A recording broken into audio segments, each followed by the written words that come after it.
evening po sa bawat isa. Amen. Ang ganda naman nung katabi mo. Ang gwapo naman yan. Pakisabi naman sa katabi mo, buti na lang ikaw katabi ko ngayon. Ayan. Hindi ko alam kung totoo, no? Okay. So this is our first night po sa ating simbang gabi. Welcome home. Sabihin mo ulit sa katabi mo, welcome home.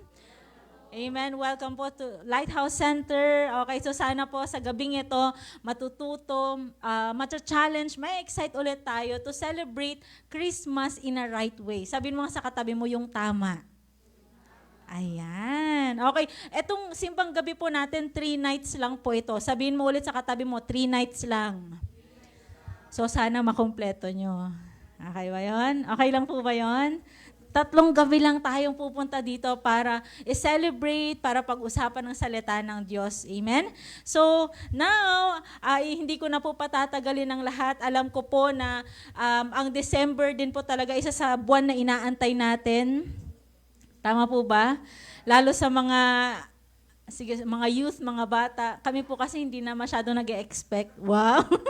Parang wala na, nakalimutan na ata kami. Or ang ngayon naman, ang trabaho na daw kasi namin, kami na ang magbibigay. So, di ba ito sa mga inaantay ninyo kung ilan ba yung makukolekta ko? Wow, collection! Okay, kung ilan yung magbibigay, ano yung matatanggap nating regalo. Or pwede rin naman, excited ka sa buwan na to kasi hindi ko ba alam, hindi ko alam kung nararamdaman nyo rin, ang sarap magbigay sa buwan na to. Tama ba? Yung kahit parang sakto lang naman yung pera mo, pero gusto mong lahat bigyan ng regalo kahit maliit lang. Tama ba? Ang sarap magbigay sa buwan na to. Isang naging tradisyon na po natin ito, ang i-celebrate ang Christmas, ang i-celebrate ang buhay po ni Jesus. Tama po? Pero ngayong gabi, meron tayong kikilalaning tao na mga tao, okay, na naging parte or they play an important role sa pagdating po ng tagapagligtas. Excited po kayo doon? Sa mga online viewers natin, comment mo dyan, excited ako. Ayan, naka-excited. Tinutulungan po kayo ng mga nandito. Okay, kilalanin po natin sila. Okay? Sige, buksan natin ang ating Bible sa Matthew 2 verse 1 to 12. Kilala nyo na sila, pero kilalanin ulit natin sila. Okay? Sabi po dito, after Jesus was born in Bethlehem in Judea during the time of King Herod, Magi from the east came to Jerusalem and asked, "Where is the one who has been born King of the Jews? When we saw his star when it rose and have come to worship him." When King Herod heard this, he was disturbed, and all Jerusalem with him. So when he had called together all the people's chief priests and teachers of the law, he asked them, "Where is the Messiah was to be born?" Okay? "In Bethlehem in Judea," they replied, "for this is what the prophet has written." Next verse, "But you, Bethlehem, in the land of Judah, are by no means least more among the rulers of Judah, for out of you will come a ruler who will shepherd my people Israel." In verse 7, "Then Herod called the Magi secretly and found out from them the exact time the star had appeared." Eto na. "So he sent them to Bethlehem and said, 'Go and search carefully for the child. As soon as you find him, report to me.'" Sabihin niyo sa akin pag nahanap niyo, "So that I too may go and worship him." Verse 9, "After they had heard the king, they went on their way, and the star they had seen when it rose went ahead of them until it stopped over the place where the child was." Galing. "So when they saw the star, they were overjoyed." Can you say overjoyed? "On coming to the house, they saw the child with his mother Mary, and they bowed down and worshipped him. Then they opened their treasures and presented him with gifts of gold, frankincense, and myrrh. And having been warned in a dream not to go back to Herod, they returned to their country by another route." God bless the reading of His Word. Alam na alam niyo pong kwentong ito, tama? Sabihin mo, alam ko na yan. Okay? Okay, sige. Bago po natin ituloy, pwede pong pumikit tayong lahat at manalangin. Thank you, Lord, for this evening. Lord, ang tagal na po namin itong sineselebrate. Ang tagal na po namin inaalala ang iyong buhay, Panginoon, ang iyong kapanganakan.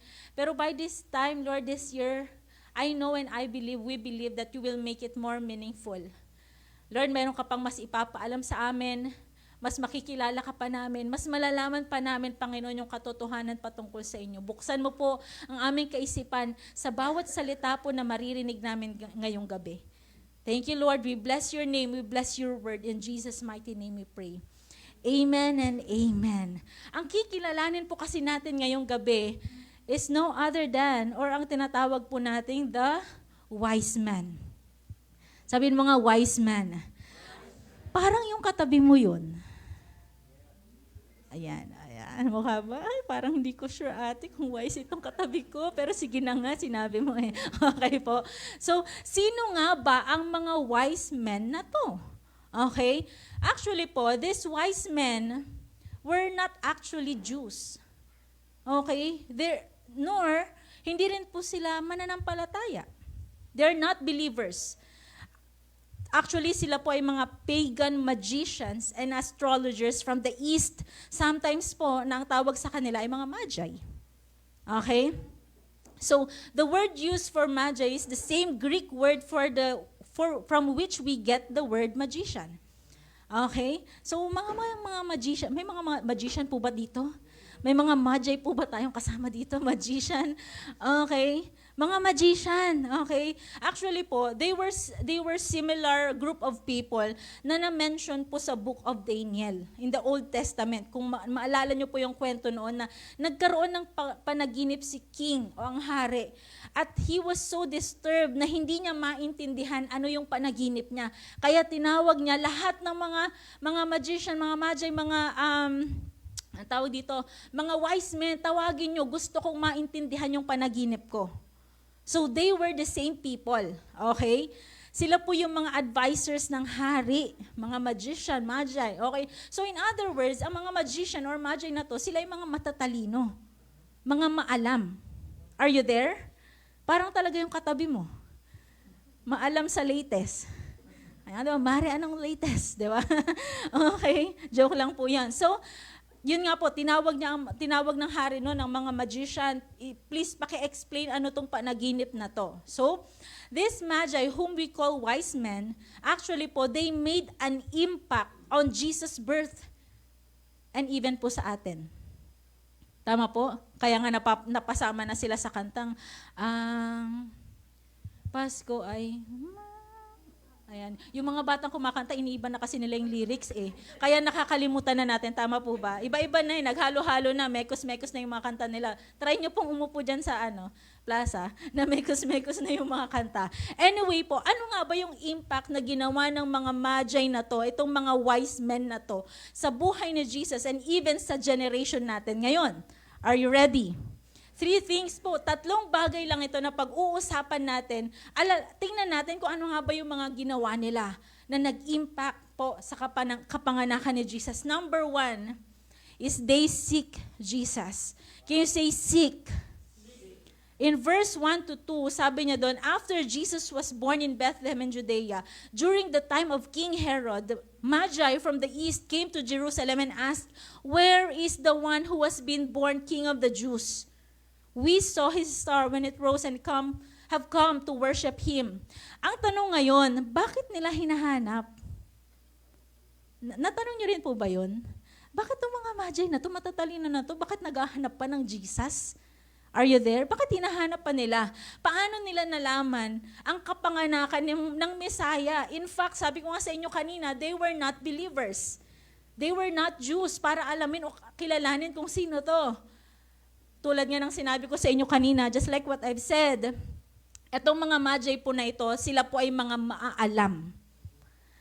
Alam po nila, 100 years ago, na mayroong propesiya na may darating na tagapagligtas. Nakuha nyo yon?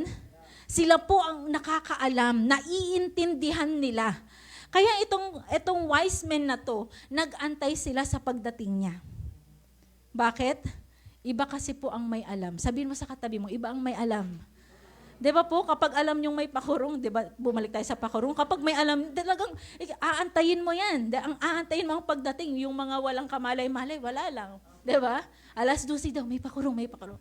May paano daw, may Noche Buena, dapat nakaabang. Etong mga magi na to maalam, kaya nag-antay sila. Are you there? So now, sa dami po ng mga magi noon, only these few people ang sumubok hanapin ang Messiah. Tama po? Pero alam niyo po ba yung ginawa nila ay hindi madali? Sabihin niyo sa akin, madali po ba? Hindi. Kasi po, ang maglakbay at maghanap ng isang tao sa lugar na hindi mo alam kung saan ay hindi biro. Tama po? Mga nanay dito, kung minsan po, di ba, hindi natin masasabi ito, yung parang ganito, okay, pakihanap ngayong karayom. Saan ma? Diyan lang. Saan yung diyan lang? Basta nilapag ko diyan lang. Minsan po kasi nawawalan tayo ng words, di ba? Relate po ba kayo? Ang hirap hanapin, hindi mo alam kung saan. Tama? At itong mga magi na to, they were so passionate about finding Jesus that what they did is they left their homes, they left their possessions, they left everything to travel a long way just to find Jesus. Hahanapin namin yan. Kung sino man yung Jesus na yan na pre-prophesy 100 years ago, hahanapin namin yan. Yes po, hindi po madali magbiyahe sa panahon noon. Wala pong tricycle, walang motor, walang kahit anong sasakyan. Ang meron lang po sila ay mga hayop na masasakyan. Tama po? Camel, may donkey. Okay, so yan lang po. Ang kanilang kayang masakyan na hindi tulad po ng sa atin, mayroon lang ang Grab. Tama? Tamang chat lang, tamang magpapa-ondago kayo, sasakay kayo sa ondago. Pwede rin naman. Wala pa tayong Grab eh. Ang bilis na lang po sa atin sumakay ngayon, pero sa kanila, ang hirap, napakatagal. Pwedeng magamit nila yung donkey, pero syempre mapagod. So lakad muna, tapos sakay donkey, lakad ulit. Sa atin po ngayon, anong gamit natin para mahanap yung place? Google Maps, my Waze. Tama po? Ang kagandahan sa atin ngayon, hindi natin alam kung saan, pero alam mo yung daan. O, diba? Ang ganda nun. Hindi mo pa napupuntahan, pero alam mo, hindi ka mawawala kasi may Waze. Unless nawala na po kayo ng Waze.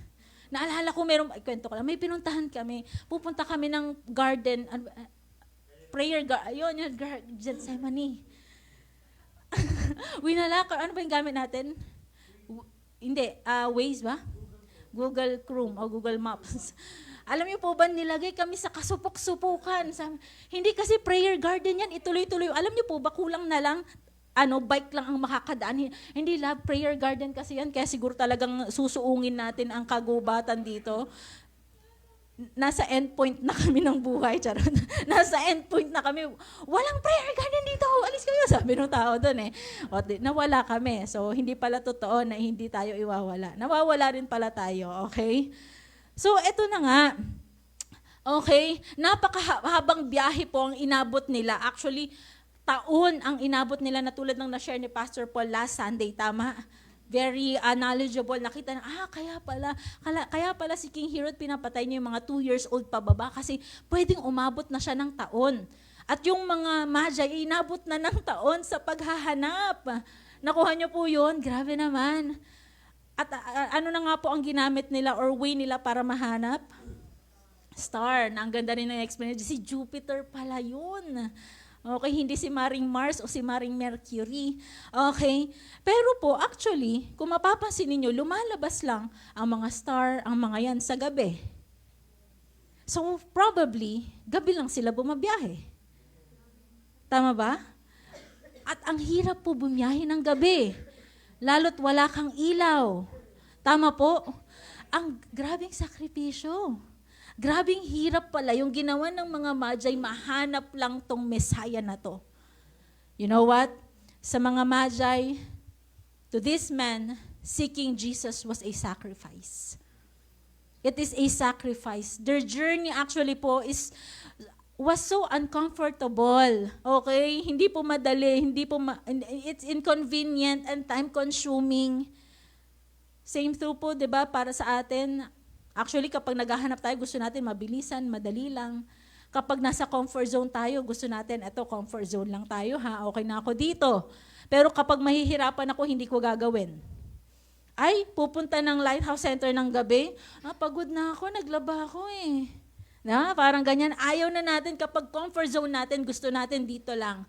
Pero kapag may dadagdagan ng extra mile, ayoko, sorry, ito lang ang kaya ko. But this magi, these wise men, sacrificed and umalis sila sa comfort zone nila, mahanap lang po nila si Jesus.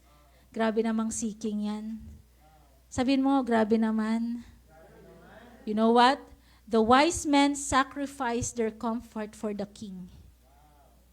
Amen? Tanong ko po sa atin ngayon, tayo po, ano yung kaya nating isakripisyo mahanap lang si Jesus? Every day of our lives, ano yung kaya mong isakripisyo makapag-prayer ka lang, makagawa ka lang ng devotion, maka-attend lang ng Sunday service? What are the things we can sacrifice just to seek Jesus? It would be, pwedeng ito po, tulog. Matutulog na sana ako ngayon, pero okay lang. A-attend ako ng simbang gabi. Amen? Palakpakan niyo po sarili niyo. Wow, thank you Jesus. Kahit pagod kayo sa trabahong bahay, nandito po kayo. Amen? Pwede rin namang, I will sacrifice overtime. Overtime sa work. May double pay sana pero I will seek Jesus. Amen? Money, celebration. Mayroong celebration kami ngayon, may reunion kami. May pakain si kapatid. Pero sasantabi ko muna yan, I will seek first Jesus. Amen. Amen. You know what? It's not about the gifts, the money, and appreciation that you will receive this Christmas. It's all about Jesus. Seek Jesus. Sabihin mo sa katabi mo, seek Jesus. At alam nyo, isa to sa naririnig kong napakasikat na quotation ngayon. Alam nyo po ba that wise men seek God? Alam nyo po, kayo pala yung mga wise. Why? Because you're here seeking Jesus. Amen? Ayan, pinupuri ko kayo para naman umattend kayo ulit bukas. Ayan, napapatawa lang po. So wise men seek Jesus or seek God. Ayan, yan po yung una, they seek Jesus. Pangalawa po is they worship Jesus. Ang ganda po nung kanta natin kanina eh. To the King of Kings, holy. Di ba? Lahat iiyak, lahat magtataas ng kamay kasi ang Diyos na pinaglilingkuran natin ay iisa. Di ba? Ang sarap niya pong purihin. Sabi po sa verse 10, 11, when they saw the star, they were overjoyed. On coming to the house, they saw the child with his mother Mary, and they bowed down and worshiped him. Ang journey po na meron ng mga magi was a journey of worship. Imagine mo, gabing-gabi, di syempre kakanta ka na lang din talaga gabi, di ba? Naalala ko may napanood ako sa Facebook, nagmumotor siya, tapos biglang namatayan siya ng ang tawag dito, ng motor. Ang dilim-dilim. Ang dilim-dilim ng kapaligiran. Napakanta siya eh. Ano ba yung kinanta niya? Napa-worship siya kasi natatakot siya sa dilim. Diba? Napa-worship dahil natatakot sa dilim. I believe itong mga magi na to, hindi madali kasi madilim. Hindi mo alam kung ang maaapakan mo ba ay ahas. Hindi mo alam kung may makakasalubukang, hindi ko alam kung may drug addict na sa kanila noon o na inaalihan ng demonyo. I believe every time habang sila ay naglalakbay, napapa-worship na lang din talaga. Mahahanap ka rin namin, Magi. Mahahanap ka rin namin, Jesus. Makikita ka rin namin, hindi kami titigil. And you know what? They were in awe. Nung nakita na nila, they were in awe seeing the fulfillment of the prophecies a long time ago. Nasabi na lang nila, totoo nga. Legit. 100 years ago, sinaulat na to eh, nabasa na to eh, kanununuan pa natin sinabi na to. Legit nga, totoo nga yung sinabi. Totoo siya. Sino pa namang hindi mapapawaw? Amen? Yes, alam po nila yung prophecy. At ang nangyari, pinaniwalaan nila, hinanap nila at nakita mismo ng mga mata nila. Kaya nga po, nung nakita nila, ang una nilang ginawa ay, aside from sobrang saya, sila po ay lumuhod at sumamba. Totoo ka. Totoo pala to. Hindi lang pala to yung sulat-sulat lang. Nakuha po ninyo yun? Alam niyo po, if you know the truth and you experience the truth, all you can do is worship. Okay po yung naririnig mo, okay po yung nababasa mo, pero ibang-ibang kapag nararanasan mo. Amen? Kaya nga, sabi nila, I believe na sabi nila, nababasa ko lang to dati, naririnig ko lang to dati, ngayon nakita ko na. Ngayon, nakikita na ng mga mata ko. Kaya nga po, Jesus, the God-man, deserve their worship. Natulad ng mababasa natin po sa Philippians 2 verse 10, every knee will bow.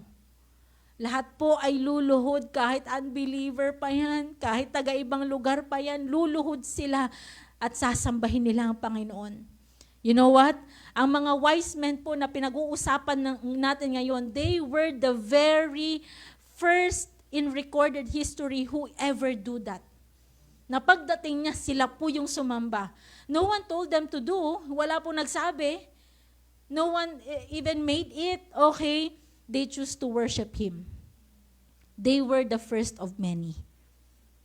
Amen? Amen. Yes po, hindi po natin kailangan mag-antay pa para sumamba sa Panginoon. This is the time for us to worship Jesus. Amen? Amen. Again, say amen. May you be the first of many who will pray, who will worship, or preach the good news this Christmas. Saan po? Saan ko ipipreach, Pastora? Yung Word of God? Sa family? Sa gatherings po ninyo? Sa reunions? Sa mga friends and workplace? May you be the first of many who will do that. Alam niyo po, ang mga trabaho, ang gatherings, ang mga reunions, ikaw na lang na Kristiyano ang inaantay nila para marinig nila ang good news. Amen? Say amen. Kaya nga po, bago ang kainan, bago magpalaro, bago mag-exchange gift, bago mamigay ng regalo at pera, worship Him. Amen? Okay lang po ba yon, Lighthouse family? Even simulan niyo po sa pamilya ninyo, wala mo nang paputukan diyan. Tara, hawak kamay, i-worship natin si Lord. Ang saya nun, amen? Amen. Sino po bang may birthday? Si Jesus. Unahin po natin siya. So Jesus, the Messiah, deserves all the worship. So this 24, pambungad natin, sasamba tayo sa Panginoon. Sabihin mo kung katabi mo ang iyong pamilya ngayon, or sabihan mo yung katabi mo, mag-worship tayo ha, bago kumain, o mag-worship bago mangaroling, kumuha ng aginaldo, sabi nga ni Jackie, okay? Worship muna tayo. And the last one, diba, napakabilis lang po nito. The last po is, they give to Jesus. Sabihin mo nga, they give.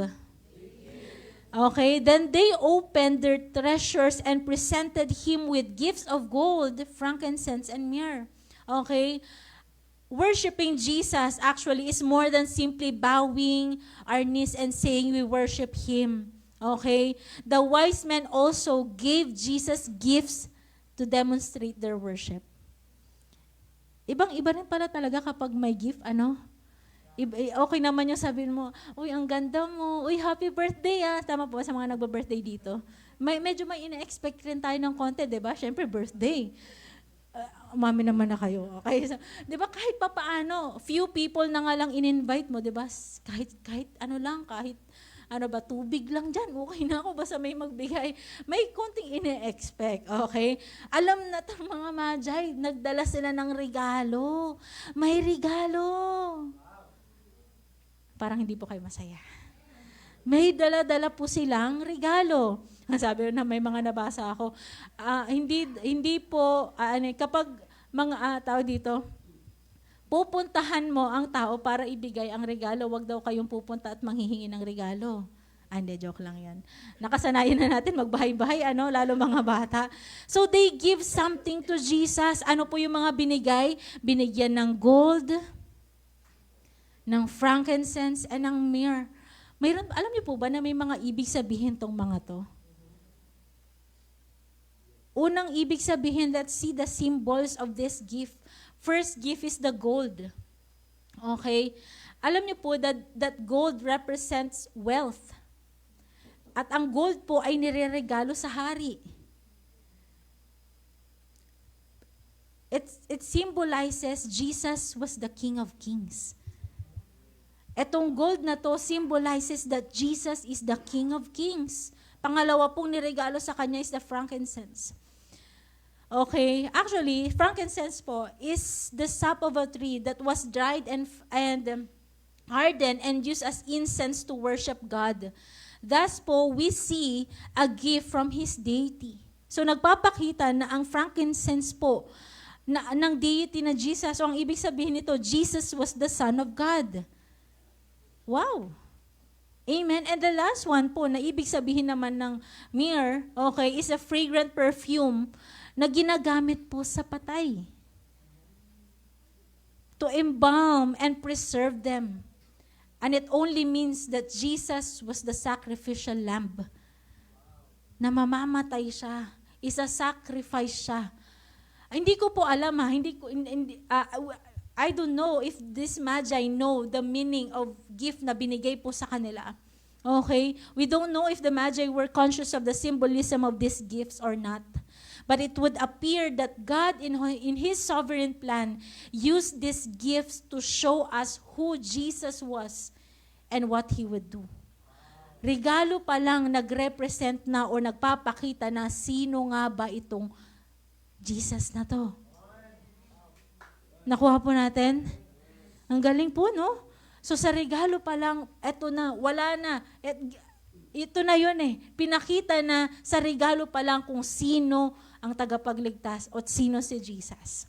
Ano na nga po ulit yung tatlong bagay na ginawa ng mga magi? The wise men seek Jesus, they worship Jesus, and they give to Jesus. As I end po, tapos na tayo agad. You know what? These wise men were not only wise in the eyes of the world, but they were wise in God's eyes. Tanungin niyo ako bakit? Because they seek Jesus. Truly po, wise men still seek Jesus. Sabi sa Proverbs 9 verse 10, the fear of the Lord is the beginning of wisdom. Kung nakilala natin ang mga magi na to na unbeliever, actually, they were spiritually wise because they sought to know about the one true God and His Son. Kaya nga po, ang tunay na wise man, they seek, worships, and gives to the one true God, Jesus. And I believe, nakilala natin sila bilang wise man at nakikita ng bawat isa, makikita natin na isa ka rin sa mga wise men na yon. Hahanapin po natin ang Panginoon, sasambahin natin siya, at reregaluhan natin siya. Amen. Pwede po bang tumayo tayong lahat ngayon? Thank you, Lord. If this wise man sacrificed something just to seek God, just to worship God, and just to give something to God, kayang-kaya mo yun. Magagawa natin yun. Why? Because we know and I know that you love Jesus. Kilala mo ang Panginoon.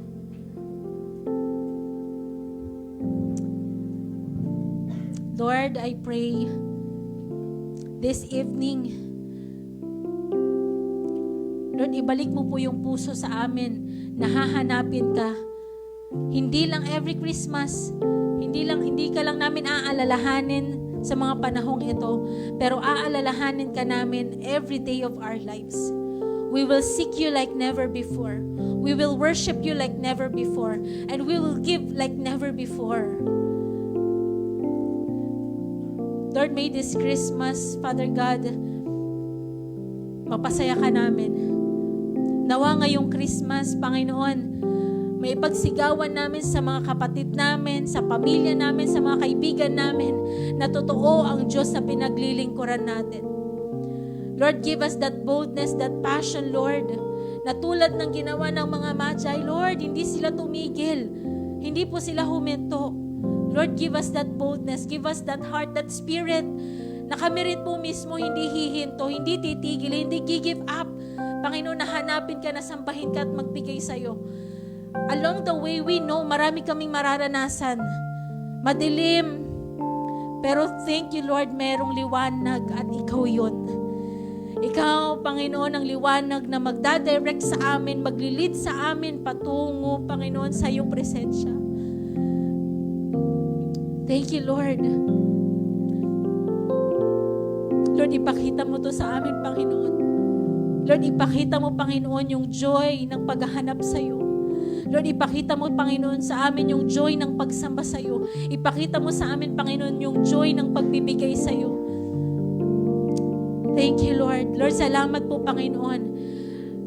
Ngayon, Father God, lalabas at mag-a-arise ang mga wise men sa Lighthouse Church. Lord, we will spread the word of God. We will spread your love to people. May, Lord, gawin mo kaming daluyan ng pag-ibig. Lord, gawin mo kaming daluyan ng pag-asa. Gawin mo kaming daluyan, Panginoon, ng pagpapatawad ngayong Christmas. Salamat po, Panginoon, sa salita na narinig po namin ngayon. Lord, we adore you. We worship you. Before I end, pwede po bang can you just open your mouth and adore Jesus? Worship Him. Lord, we worship your holy name. You deserve all praises. Lord, mabuti ka. Come on, sabihin mo yung lahat ng magagandang salita na nararapat sa Panginoon. Lord, you are holy. Lord, you are great. You are awesome. Lord, you are wonderful. Jesus, you are the King of Kings. You are the Lord of Lords. Jesus, you deserve the highest praises. Lord, you only deserve it. Come on, worship God. Worship God.